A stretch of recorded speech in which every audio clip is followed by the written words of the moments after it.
तो चलिए आज बात करते हैं जेम्स एलन की एक क्लासिक किताब जैसा मनुष्य सोचता है और उसके पावरफुल आइडियाज की।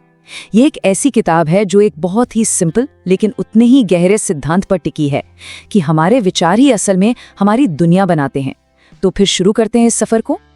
जेम्स एलन अपनी बात की शुरुआत इसी एक दमदार विचार से करते हैं। ये जो लाइन है ना, जैसा मनुष्य अपने हृदय में सोचता है वैसा ही वो होता है, ये समझिए पूरी किताब का निचोड़ है।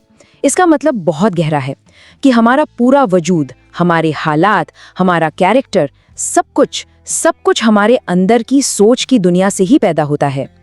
तो सबसे पहला और सबसे जरूरी सिद्धांत कि हमारे विचारों की जो अंदरूनी दुनिया है वही हमारे कैरेक्टर का ब्लूप्रिंट तैयार करती है। और ये कोई सिर्फ फिलॉसफी की बात नहीं है, नहीं, बल्कि ये एक प्रैक्टिकल सच्चाई है जिसे जेम्स एलन सामने रखते हैं। एलन के हिसाब से कैरेक्टर कोई पत्थर की लकीर नहीं होता, बल्कि ये तो हमारे सोचने के तरीकों का एक जीता जागता इकट्ठा हुआ नतीजा है। सोचिए, हमारे दिमाग में जो भी ख्याल बार बार आते हैं, चाहे वो अच्छे हों या बुरे, धीरे धीरे वो हमारी पर्सनैलिटी का हिस्सा बन जाते हैं और हमारे कैरेक्टर को डिफाइन करने लगते हैं। ये बात बहुत गहरी है कि हमारा हर काम, यहाँ तक कि जो काम हम अचानक से कर जाते हैं, वो भी हमारे मन में बोए गए विचारों के ही फूल हैं। मतलब कोई भी एक्शन बिना किसी थॉट के बीच के पैदा हो ही नहीं सकता। इसका सीधा सा मतलब है कि हमारे कामों की जड़ें हमारे विचारों में ही छिपी होती हैं। तो यहाँ पर चॉइस बिल्कुल साफ है।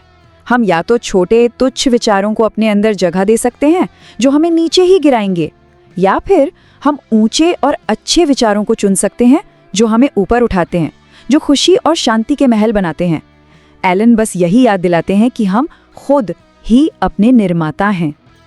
अच्छा, तो अगर हमारे विचार हमारा कैरेक्टर बनाते हैं, तो अगला सवाल ये उठता है कि अंदर का कैरेक्टर हमारी बाहर की दुनिया पर कैसे असर डालता है।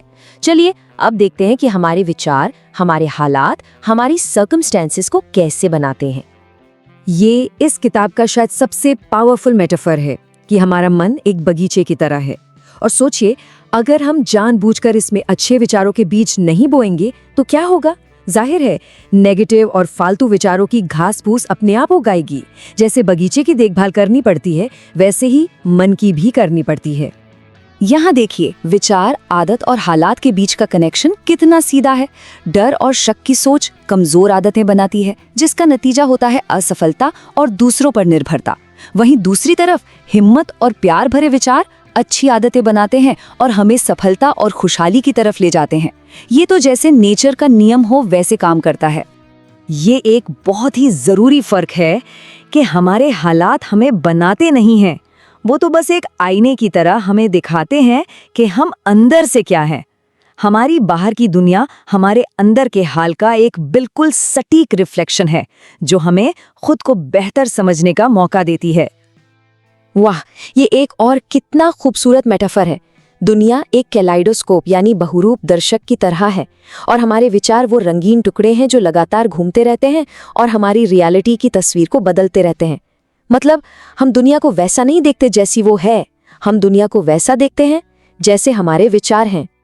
चलिए अब अगले जरूरी एलिमेंट पर आते हैं। हमारे विचारों को एक दिशा, एक पर्पस की जरूरत होती है।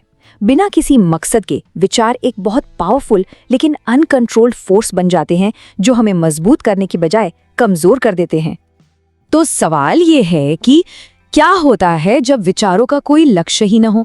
क्या होता है जब हम उन्हें बस यूं ही बिना किसी दिशा के भटकने के लिए छोड़ देते हैं?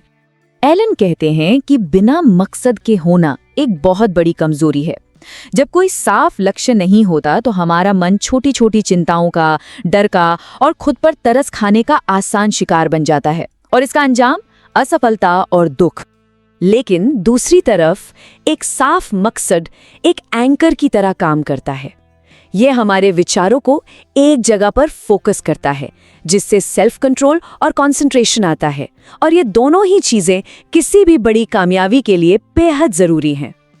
और यही बात हमें डायरेक्टेड थॉट्स की सबसे एक्साइटिंग पावर तक ले आती है, यानी अपने सपनों और ख्वाहिशों को सच में एक ठोस हकीकत में बदलने की ताकत। इस सेक्शन की शुरुआत होती है इस कमाल के स्टेटमेंट से, सपने देखने वाले ही दुनिया के उद्धार करता है। एलन का मानना था कि दुनिया में हुई हर बड़ी कामयाबी, हर इन्वेंशन, हर सुधार किसी न किसी के सपने से ही तो शुरू हुआ था। ये प्रोसेस बिल्कुल एक बीज से पेड़ बनने जैसा है। पहले स्टेप में एक सपना या एक विजन एक बीज की तरह मन में बोया जाता है। फिर दूसरे स्टेप में मेहनत, कोशिश और त्याग से उस सपने को सींचा जाता है। और आखिर में तीसरे स्टेप में वही आदर्श एक बड़ी कामयाबी बनकर दुनिया के सामने आता है। तो ये समझना बहुत ज़रूरी है कि कामयाबी कोई एक्सीडेंट नहीं है। ये हमेशा एक लंबे और अक्सर अनदेखे अंदरूनी प्रोसेस का नतीजा होती है। जिसे लोग लक या किस्मत कह देते हैं, वो असल में किसी की बेहिसाब मेहनत, यकीन और संघर्ष का ही तो फल होता है। तो अब इन सभी आइडियाज को एक साथ जोड़ते हैं। ये हमें जेम्स एलन के फिलॉसफी के सबसे पावरफुल कंक्लूजन तक ले जाता है कि हम अपने भाग्य के, अपनी डेस्टिनी के मालिक कैसे बन सकते हैं। एलन के लिए मन की शांति या सिरेनिटी कोई पैसिव स्टेट नहीं है, मतलब बस यूं ही बैठे रहना नहीं। ये तो एक डिसिप्लिन्ड और कंट्रोल्ड मन की सबसे बड़ी अचीवमेंट है। ये जिंदगी का वो फूल है जो बहुत लंबे और सब्र के साथ किए गए सेल्फ कंट्रोल के बाद ही खिलता है। और ये मास्टरी हासिल करने के 3 पिलर्स हैं। सेल्फ कंट्रोल ही स्ट्रेंथ है, सही सोच ही मास्टरी है और मन की शांति ही असली पावर है। इन तीनों के साथ ही हम अपनी जिंदगी को सही मायने में कंट्रोल कर सकते हैं। और यही इस किताब का आखिरी और सबसे पावरफुल मैसेज है कि शक्ति हमारे अंदर है। हम अपने विचारों के मालिक हैं, अपने कैरेक्टर के रचयिता हैं और अपनी किस्मत के निर्माता हैं। हम ही बनाने वाले हैं। तो आखिर में सवाल बस यही है, अगर हमारा मन वाकई एक बगीचा है तो फिर हम इसमें क्या उगाना चाहेंगे? कौन से फूल, कौन से फल? ये चॉइस पूरी तरह से हमारी है।